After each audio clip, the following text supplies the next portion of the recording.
사업을 시작하는데 간이가세자로 해야 할지 일반가세자로 해야 할지 고민이 많은 사장님들이 계십니다. 오늘 이 영상 하나로 여러분들의 고민을 해결하고 추가적으로 세금을 1,000만 원 이상 아낄 수 있는 방법도 알려드리도록 하겠습니다.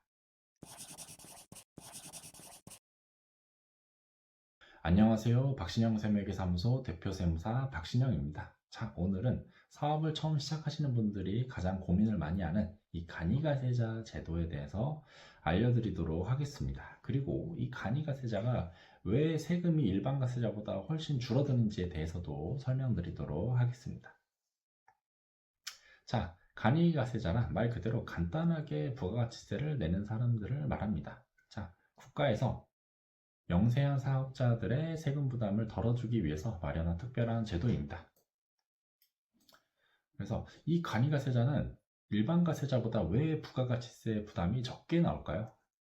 이거는 여기서 가장 중요한 포인트는 일반가세자와는 전혀 다른 특별한 세금 계산법을 적용받기 때문입니다.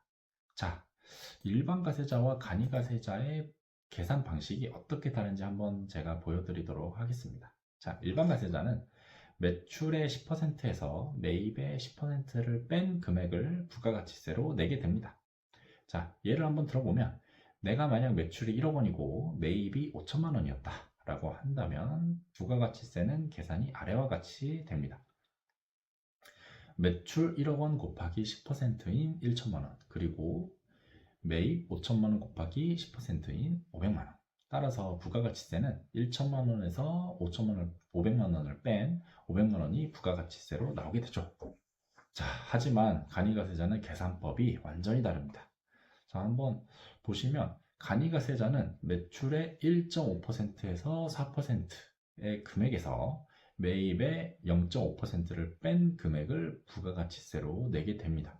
여기서 매출의 1.5%에서 4%라고 제가 해놨는데 요거는 세법에서 업종마다 세율을 다르게 정해 놓기 때문이에요. 그래서 업종마다 이 간이가세자 계산법이 다 다릅니다.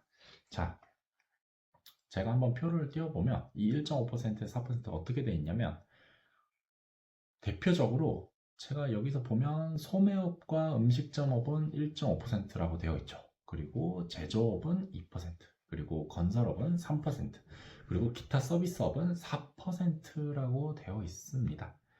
그럼 똑같이 내가 음식점업을 하는데 매출이 만약에 1억 원이고 매입이 5천만 원이다 라고 한다면 간이가세자 계산은 어떻게 될까요? 자, 보시면 매출 1억 원 곱하기 1.5%인 150만 원, 그리고 매입 5천만 원 곱하기 0.5% 25만 원. 자, 따라서 부가가치세는 150만 원에서 25만 원을 뺀 125만 원이 됩니다. 앞서 일반가세자는 아까 세금이 얼마 나왔었죠? 똑같은 상황에서 500만 원이 나왔죠. 하지만 간이가세자는 125만 원이 나왔습니다. 즉 375만 원이 줄어들었죠. 자, 그리고 여기서 한 가지 더 있습니다. 자, 고객이 만약에 카드나 현금 영수증을 결제하게 되면 그 금액의 1.3%를 세금에서 빼줍니다. 그래서 아까 매출이 1억 원이라고 했죠. 만약에 이 1억 원이 다 카드나 현금 영수증 결제라고 한다면 1.3%인 130만 원이 부가가치세에서 공제가 됩니다. 그럼 자, 아까 간이가세자 부가가치세가 제가 125만 원 나왔다 했죠. 여기서 130만 원 공제를 받으면 자, 마이너스 5만 원이 되죠. 그렇다면 세금은 아예 제로가 됩니다. 그리고 여기서 끝이 아닙니다. 간이가세자의 장점은 이 세무적인 부담까지 확 줄여줍니다. 일반가세자는 일단 세금 신고를 언제 해야 되냐면 1월 25일하고 7월 25일이 됩니다. 그래서 두 번 신고해야 되는데 간이가세자는 딱 1년에 한 번만 하면 됩니다. 즉 1월 25일까지만 한 번만 하면 됩니다. 초기에 이제 바쁜 사업자분들한테는 이게 또 큰 장점이 됩니다. 자, 그렇다면 모든 사장님들이 간이가세자를 해야 할까요? 정답은 아닙니다. 간이가세자에게는 몇 가지 단점이 존재합니다. 자, 그 중에서 제가 대표적인 단점을 제가 말씀드리겠는데요. 먼저 첫 번째, 세금 환급이 되지 않는다는 점입니다. 예를 들어서 사업 초기에 인테리어나 비품 구매가 큰 사업자분들이 계세요. 그래서 이분들의 경우에는 매입이 매출보다 커서 부가가치세가 환급을 기대를 했는데 내가 만약에 간이가세자로 실수로 내게 됐다. 그러면 환급이 되지 않습니다. 굉장히 억울하겠죠.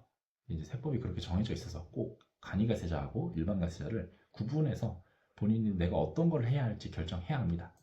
예를 한번 들어보면 내가 만약에 매출이 1억 원이고 매입이 커서 한 2억 원 정도 된다라고 한다면 1억 원 곱하기 10%인 1천만 원에서 매입 2억 원 곱하기 10%인 2천만 원을 뺀 금액, 즉 마이너스 1천만 원, 이 금액을 환급을 원래 받아야 하는데 간이가세자는 매입이 많더라도 환급이 되지 않습니다.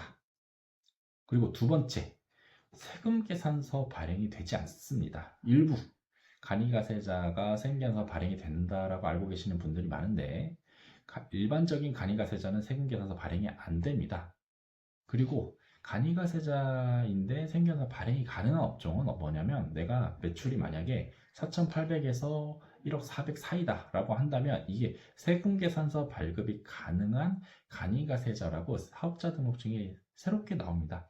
이때는 세금 계산서 발행이 가능한데 이외에 일반적인 경우에는 다 안 됩니다. 자, 그러니까 내가 만약에 세금 계산서 발행이 꼭 필요하다 이런 경우에는 간이가세자로 하시면 안 됩니다. 자, 따라서 한번 정리를 해보면 간이가세자를 하지 말아야 할 사장님들은 다음과 같습니다.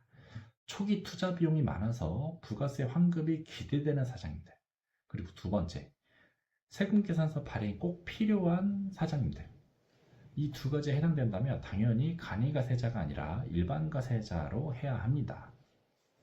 자, 오늘은 간이가세자에 대해서 알아보았는데요.